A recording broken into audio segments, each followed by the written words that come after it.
Six of Pentacles. Ang Six of Pentacles ay magpapakita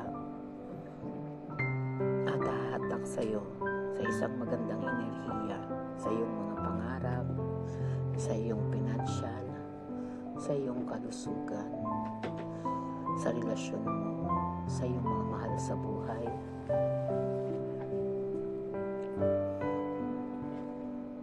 At possibility na magkakaroon ka ng pangarap na makapagbiyahe at makagawa ng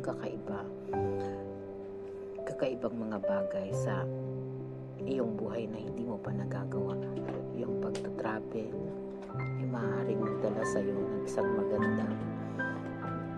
magandang simula para ikaw ay magkaroon ng mga panibagong adventure sa iyong career.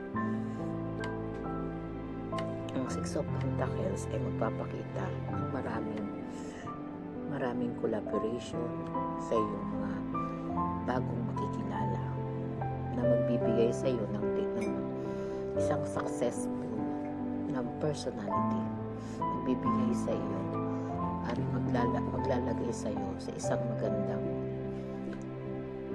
katayuan na ito ang magiging panimula sa lahat ng mga pagbabago sa iyong sarili. Kung may mga tao ka na pinangakuan, kung may mga tao na umaasa sa iyo, kung may mga tao na mas gusto kang bigyan ng suporta, ay huwag mong tatanggihan ang alok nila kahit ano makakabuti para sa iyo. Ang Six of Pentacles ay sumisimbolo sa mga grupo na maaaring maging dahilan para ikaw ay magkaroon ng magandang proyekto.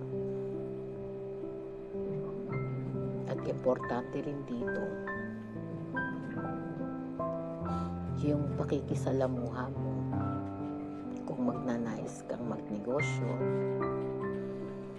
Malaki ang magagawa sa iyo ng mga aming taong nakapalibot sa iyo na hindi mo nakakailanganin pa na gumawa at magalinlangan sa iyong mga bagong idea. Kaya ang Six of Pentacles ay magdadala sa iyo ng isang magandang simulain para sa iyong mga pangarap na kay tagal mong iniisip, na kay tagal mong gustong simulan, pero kailangan mong humakbang, kailangan mong gawa ng aksyon ang lahat ng mga bago sa iyong mga pangarap. Kung itutuloy mo at bibigyan mo ng larawan, hakbangin ang mga bagong idea na iyong mapag-aaralan, ay magkakaroon ka ng isang matagumpay na kalagayan sa iyong buhay na hindi mo pa nararanasan kahit minsan. Kaya huwag kang mag-alinlangan na magbigay at tumanggap ng suporta para sa iba.